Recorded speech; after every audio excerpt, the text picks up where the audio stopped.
नमस्कार, यहाँहरूलाई हार्दिक स्वागत छ ज्योतिष त्रिनेत्रममा। र शनि ग्रह भनेर धेरै मान्छेहरू आत्तिने गर्छन्, अत्तालिने गर्छन्।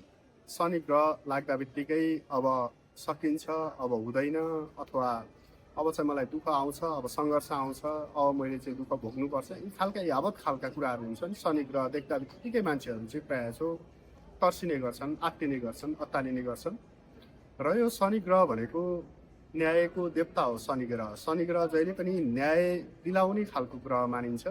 र शनि ग्रहले जहिले पनि आफ्नो कर्म अनुसारको पुरस्कार दिने अथवा कर्म अनुसारको दण्डित गर्ने काम पनि शनि ग्रहले नै गर्ने हुन्छ। र शनि ग्रहको लागि केही कुराहरू छन्, बौद्धिक ऋषिहरूले भनेका कुराहरू छन्। ग्रह केवल आकाशमा घुम्ने पिण्ड होइनन्, यो जीवन ऊर्जाका वाहक पनि हुन् भनेर भन्नुभएको छ ऋषि महर्षिहरूले। ग्रह भनेको आकाशमा घुम्ने ग्रहलाई मात्रै नभएर यिनीहरू चाहिँ हाम्रो जीवनको ऊर्जाको एउटा हाम्रो जीवनको चेतनाको यिनीहरू स्वरूप पनि हुन्, यिनीहरू हामीलाई सहयोग गर्ने पनि हुन्। शनि ग्रह त्यो ऊर्जा हो जसले मान्छेलाई धैर्य, सत्य, अनुशासन, कर्म, आत्मज्ञानतिर धकेलिदिन्छ। शनि ग्रहले हामीलाई धैर्यताका कुराहरू, अनुशासनका कुराहरू, आत्मबलका कुराहरू विशेष गरेर चाहिँ हामीलाई राम्रो दिने हुन्छ। र शनिलाई जहिले पनि हामीलाई जहिले पनि असहज खालको परिस्थिति अथवा हामीलाई चाहिँ अप्ठ्यारो परिस्थिति मात्रै लिएर आउँदैनन्। शनिले चाहिँ कर्मको दर्पण लिएर कर्ममा हामीले के गर्नुपर्छ, कर्ममा कसो गर्दाखेरि हामी उन्नति प्रगति गर्छौँ र मानिसले कुन कर्मले गर्दाखेरि उसले आफ्नो सातो जीवन व्यतीत गर्न पाउँछ, यो विषयको पनि शनि ग्रहले चाहिँ विशेष गरेर महत्त्वपूर्ण भूमिका खेलेको हुन्छ। किनकि हामीले जीवनमा जे निर्णय गर्छौँ त्यो निर्णयहरूसँग हामी चाहिँ हाम्रो परिणामहरू शनि ग्रहद्वारा चाहिँ प्रभावित हुन्छ। हामीले गर्ने जीवनका सम्पूर्ण निर्णयहरू, हाम्रा जीवनका सम्पूर्ण क्रियाकलापहरू शनि ग्रहद्वारा नै प्रायः जसो सञ्चालन हुने हुन्छन्।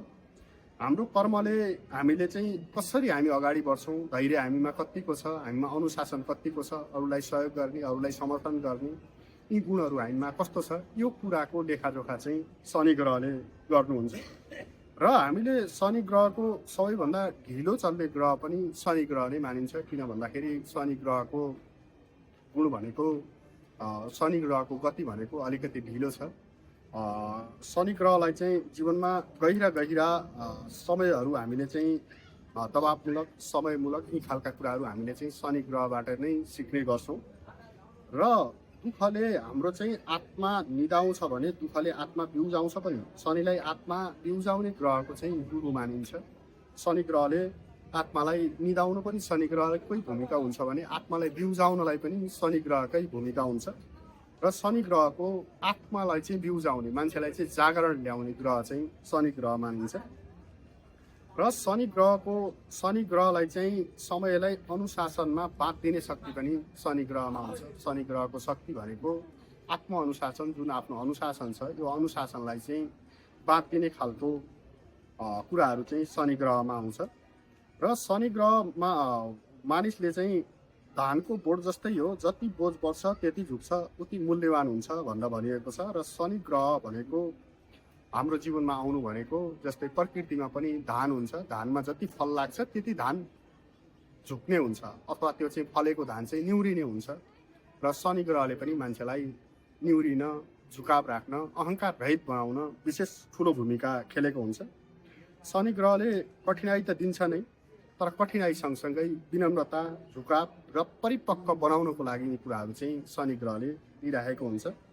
आफ्नो अज्ञान, आफ्नो अहङ्कार, आफ्नो पुरानो कर्म, यी सबै फोहोर निकाल्न शनि ग्रह जीवनमा आदि ल्याउनुहुन्छ। शनि ग्रहले आदि किन ल्याउँछ त भन्दाखेरि हाम्रो अज्ञान, अहङ्कार र हाम्रो पुरानो कर्महरूबाट हामीलाई चाहिँ केही पाठहरू सिकाउन, उन्नति प्रगति गराउनको लागि चाहिँ शनि ग्रहले विशेष भूमिका खेलेको हुन्छ। हाम्रो जीवनमा साढे साती आउँछ र साढे सातीको प्रभावबाट पनि हामी धेरै त्रसित हुने गर्छौँ। र साढे साती भनेको हाम्रो आत्मशुद्धि गर्ने एउटा दिव्य प्रक्रिया पनि हो भनेर भनिन्छ। साढे साती जब मान्छेमा लाग्छ त्यसले दुःख, सङ्घर्ष, कठिनाइ, जीवनका बाधा, व्यवधानहरू के कस्ता छन् यी अवसरहरू चिन्ने अवसर पाउँछ।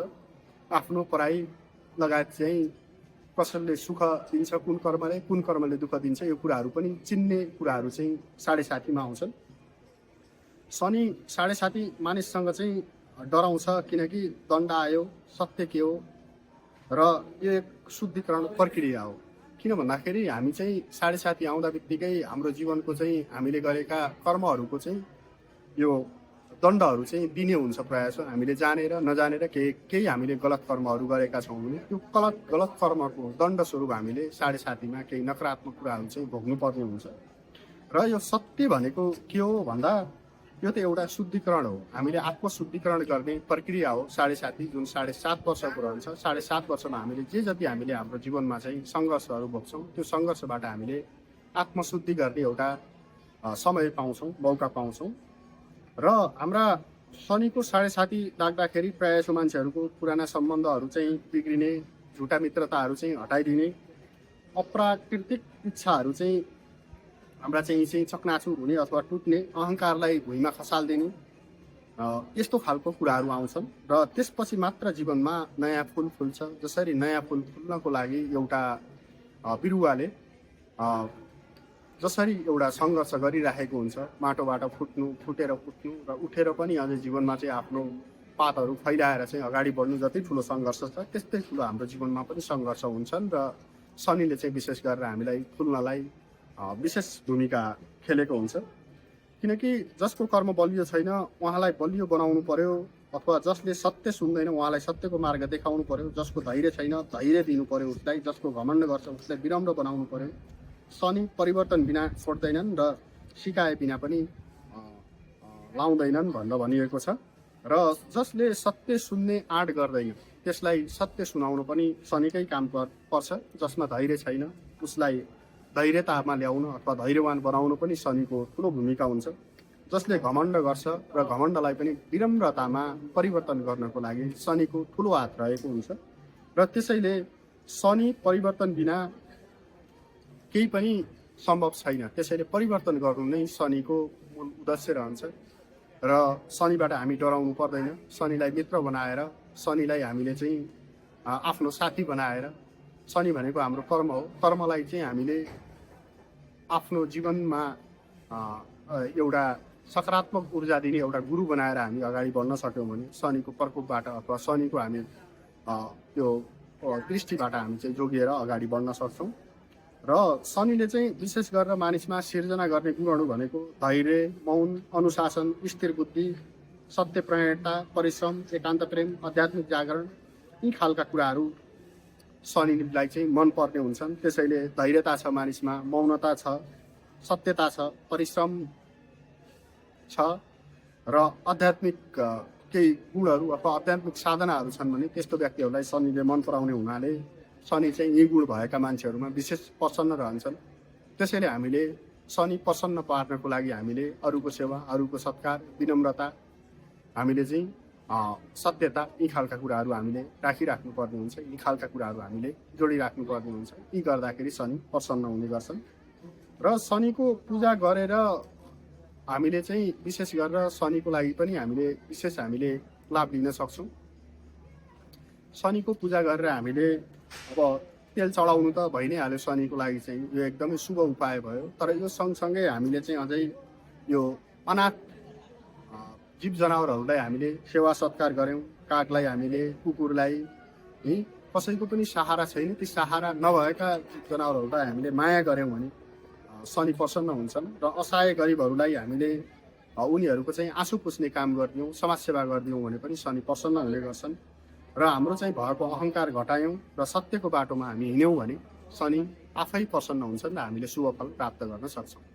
कर्म नै शनि दर्शनको केन्द्र हो। हाम्रा कर्म हाम्रो भाग्य लेख्छन्। हामीले जुन कर्म गर्छौँ त्यही कर्मबाट हाम्रो भाग्य लेखिने हुन्छ। हामीले जस्तो कर्म गर्छौँ हाम्रो भाग्य पनि त्यस्तै हुने हो। र त्यो कर्म भनेको शनिदेवले नै हामीलाई चाहिँ निर्धारण गर्ने हुन्छन् अथवा केन्द्र हुन् हाम्रो कर्मको। शनि सम्झाउनुहुन्छ, भाग्यलाई दोष नदेऊ, कर्मलाई सुधार भनेर शनिले चाहिँ भन्नुहुन्छ। र शनिले भन्नुको अर्थ भनेको हाम्रो भाग्यलाई चाहिँ हामीले दोष दिएर कहिलेकाहीँ हामीले चाहिँ आफ्नो भाग्यलाई नै दोष दिइराखेका हुन्छौँ। त्यो गर्नुभन्दा पनि हामीले कर्मलाई, हाम्रो व्यवहारलाई, हाम्रो दैनिकीलाई हामीले सुधारेर अगाडि बढ्यौँ भने जीवनमा धेरै कुराहरू हामीले सुधार पाउन सक्छौँ। जसले कर्म बदल्छ उसले आफै भाग्य बदलिन्छ।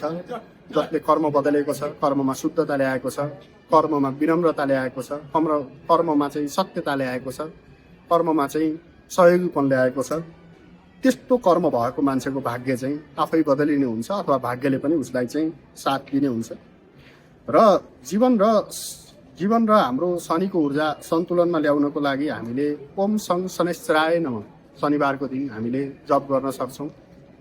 यो चाहिँ मन्त्रको हिसाबमा हामी जाँदा ओम सङ शनैश्चराय नमः हामीले जति जप गर्छौँ अथवा यसलाई चाहिँ हामीले चाहिँ दोहोऱ्याउँछौँ, मनमा शान्ति आउने, मनमा सकारात्मक ऊर्जाहरू प्राप्त हुने र हाम्रो जीवनमा गरेका कर्महरूमा पनि हामीले के कर्म गलत गर्छौँ, के कर्म सही गर्छौँ, त्यो कर्मको विषयमा पनि भित्री जागरण हुने हुन्छ। त्यसैले शनि कसैको जीवनमा एक मोड ल्याएर जान्छ। जहिले पनि शनिले चाहिँ जति पनि 7.5को दशा आउँछ, शनिको दशा आउँछ, अढैयाको दशा आउँछ, त्यो दशामा चाहिँ एउटा जीवनमा चाहिँ एउटा पाठ सिकाएर शनिले जाने हुन्छ। कसैलाई तोडेर बनाउँछ शनिले कसैलाई तोडेर बनाउँछ, कसैलाई झारेर उठाउँछ, कसैलाई खाली भरिदिन्छ। शनिले चाहिँ कसैलाई चाहिँ अहङ्कार बढी छ, कर्म गलत छ भने त्यस्तो व्यक्तिहरूलाई चाहिँ दुःख दिएर सुखको यात्रा तय गर्छ। कसैलाई एकदमै अहङ्कार बढी भएको छ, म यो छु, ममा यो गुण छ, मेरो यो सम्पत्ति छ, मेरो यो धन छ, ममा यो यस्तो खालको क्वालिटी छ भनेर कसैमा अहङ्कार छ भने त्यो अहङ्कार झारेर पनि विनम्रतामा ल्याउने काम गर्छ। र कसैलाई चाहिँ म एकदमै भरि छु, म भरिपूर्ण छु भन्ने खालको अहङ्कार छ भने त्यस्तोलाई पनि खाली गरिदिन्छ शनिले चाहिँ। शनि शिक्षित गर्छ तपाईँ जीवनसँग खेल खेल्न होइन, जीवन बुझ्न जन्मेको हुनुहुन्छ। तपाईँ चाहिँ जीवनको चाहिँ खेल खेल्नको लागि, जीवन चाहिँ बुझ्नको लागि, जीवन चाहिँ आफूले अनुभव गर्नको लागि जन्मिएको हुनुहुन्छ। त्यसैले अनुभव गर्नुहोस् आफ्नो जीवनमा के कस्ता शुभ खालका अशुभ खालका के खालका कर्महरू छन्, यी कर्मलाई ध्यान दिएर अगाडि बढ्नुहोस्। जीवनमा जस्तोसुकै सङ्घर्ष आए पनि शनि क्रोध होइन, शनि करुणा हो। शनि कहिले पनि क्रोध हिसाबमा हेर्नुहुन्न। शनि भनेको एकदमै करुणाको सागर हुनुहुन्छ र शनिले चाहिँ हामीमा करुणै गर्नुहुन्छ, दुःख दिनुहुन्न। शनिले दुःख शत्रुलाई दिइरहेको पीडा होइन, अज्ञान हटाउने औषधि हो शनिले जहिले पनि हामीलाई जे गर्नुहुन्छ त्यो अज्ञानताबाट ल्याउनको लागि अथवा अज्ञानताबाट चाहिँ हटाएर ज्ञान वृद्धि गर्नको लागि औषधि स्वस्वरै काम गर्नुहुन्छ। दुःखलाई हामीले दण्ड पनि ठान्नु भएन, दुःखलाई हामीले शिक्षा ठान्नुपर्छ। दुःखलाई शिक्षा ठान्ने व्यक्ति शनिबाट जहिले पनि सुख नै पाउँछ। र कर्मलाई सुधार्दाखेरि हामीले मनलाई शुद्ध बनाएर आत्मालाई उज्यालो बनाउने यात्रातर्फ हामी अगाडि बढ्नुपर्छ। र जीवनमा सुख शान्ति समृद्धि हाम्रो दुइटै बढाउनको लागि हामीले चाहिँ शनिलाई मित्र बनाएर चाहिँ अगाडि बढ्नुपर्ने हुन्छ। र यी कुराहरू हामीले गऱ्यौँ, यी कुराहरू हामीले अँगाल्यौँ, हाम्रो जीवनमा आएका जति खालका हाम्रा दुःख छन्, सङ्घर्ष छन्, यो सङ्घर्षबाट हामीले के कारणले गर्दाखेरि मैले दुःख पाइराखेको छु भन्ने त्यो कारण हामीले पत्ता लगाएर अगाडि बढ्यौँ र जीवनमा हामीले सहयोग, सम्मान, हामीले अहङ्कार रहित यी खालका हामीले कुराहरू चाहिँ हामीले मनमा राखेर अथवा हामीले अगाडि बढ्यौँ भने हाम्रो जीवनमा पक्कै पनि सुख शान्ति समृद्धि आउनेछ। र शनिलाई ग्रह अथवा शनिलाई चाहिँ दुःख सङ्घर्षको हिसाबमा नबुझेर शनिलाई चाहिँ मित्रको रूपमा बुझेर अगाडि बढौँ।